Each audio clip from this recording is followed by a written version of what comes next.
This video is about current, voltage and heat.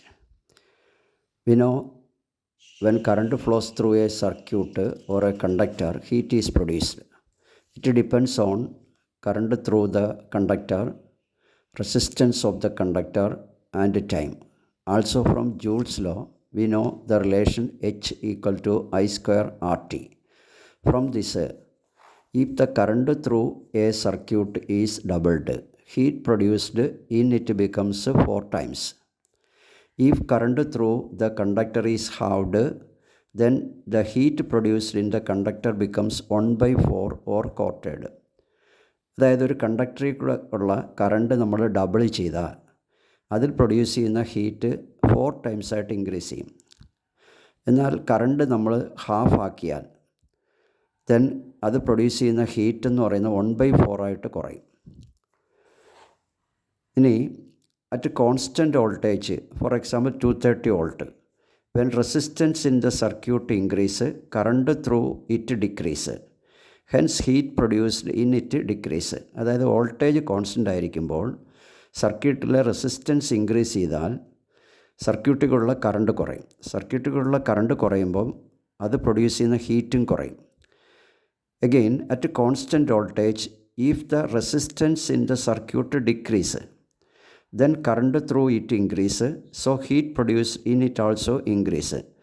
അതായത് ഒരു സർക്യൂട്ടിലെ വോൾട്ടേജ് നമ്മൾ കോൺസ്റ്റൻ്റായിട്ട് നിർത്തിക്കൊണ്ട് റെസിസ്റ്റൻസിനെ ഡിക്രീസ് ചെയ്താൽ അതിൽ കൂടിയുള്ള കറണ്ട് ഇൻക്രീസ് ചെയ്യും. അപ്പോൾ ആ സർക്യൂട്ടിൽ പ്രൊഡ്യൂസ് ചെയ്യുന്ന ഹീറ്റ് ഇൻക്രീസ് ചെയ്യുകയാണ് ചെയ്യുന്നത്. അടുത്ത, if the voltage is constant, then power P is equal to V square by R.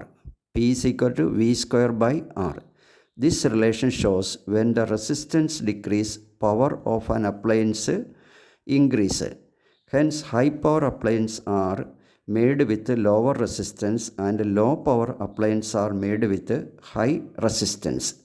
അതായത് ഒരു സർക്യൂട്ടിലെ വോൾട്ടേജ് കോൺസ്റ്റൻ്റായിട്ട് നിൽക്കുമ്പോൾ നമുക്ക് power P equal to V square by R എന്ന റിലേഷൻ ഉപയോഗിച്ചാൽ, അതായത് റെസിസ്റ്റൻസ് ഡിക്രീസ് ചെയ്യുന്നതിനനുസരിച്ച് ആ അപ്ലയൻസിൻ്റെ പവർ കൂടും. അതുകൊണ്ട് ഹൈ പവർ അപ്ലയൻസ് എല്ലാം നമ്മൾ വർക്ക് ചെയ്യുന്നത് ലോ റെസിസ്റ്റൻസിലാണ്. അതുപോലെ തന്നെ ലോ പവറിലുള്ള അപ്ലയൻസുകളായ ബൾബ്, LED ഇതൊക്കെ വർക്ക് ചെയ്യുന്നത് അത് ലോ പവറിലും ആയിരിക്കും. അതായത് ലോ പവർ അപ്ലയൻസ് എല്ലാം വർക്ക് ചെയ്യുന്നത് ഹൈ റെസിസ്റ്റൻസിലായിരിക്കും. ഹൈ പവർ അപ്ലയൻസ് വർക്ക് ചെയ്യുന്നത് ലോ റെസിസ്റ്റൻസിലും ആയിരിക്കും. ഇനി ഈ നമ്മൾ ആ റിലേഷൻ വെച്ച് നോക്കുമ്പോൾ, ആൾസോ ഫ്രം ദ റിലേഷൻ, അതായത് P equal to V square by R, R കോൺസ്റ്റൻ്റായിട്ട് നിർത്തിയാൽ then P becomes 4 times when voltage is doubled. അതായത് P equal to V square by ആറിനകത്ത് റെസിസ്റ്റൻസ് കോൺസ്റ്റൻ്റ് ആണെന്നെങ്കിൽ വോൾട്ടേജ് ഡബിൾ ചെയ്താൽ power 4 times ആയിട്ട് മാറും. അതുപോലെ തന്നെ വോൾട്ടേജ് നമ്മൾ ഹാഫ് ആക്കിയാൽ പവർ 1/4 ആയിട്ട് കുറയുകയും ചെയ്യുന്നതായിട്ട് കാണാം. ഇനി ഒരു അപ്ലയൻസിനകത്ത് നമ്മൾ പവർ കണക്കാക്കുമ്പോൾ ആ പവറിനോടൊപ്പം അതിൻ്റെ വോൾട്ടേജ് കൂടി കണക്കാക്കുന്നുണ്ട്. വോൾട്ടേജ് കൂടി ലേബൽ ചെയ്യും, പവറിനോടൊപ്പം വോൾട്ടേജ് കൂടി. ഫോർ എക്സാമ്പിൾ ഒരു ഫാനകത്ത് 60 വാട്ട് 230 വോൾട്ട് 60 വാട്ട് 230 വോൾട്ട് എന്ന് മാർക്ക് ചെയ്താൽ അത് മീൻ ചെയ്യുന്നത് അത് 230 വോൾട്ടിൽ മാത്രമാണ് 60 വാട്ട് പവർ വരുന്നത്. നേരെ മറിച്ച് ഇപ്പോൾ വോൾട്ടേജ് 115ലേക്ക് 115ലേക്ക് റെഡ്യൂസ് ചെയ്താൽ അതിൻ്റെ പവർ മുൻപുണ്ടായിരുന്നതിൻ്റെ 1/4 ആയിട്ട് കുറയും. ഇപ്പോൾ അത് 15 വാട്ട് മാത്രമേ കാണത്തുള്ളൂ.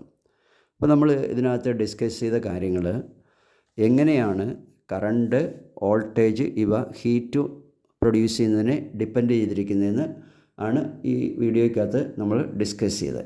Okay, thank you.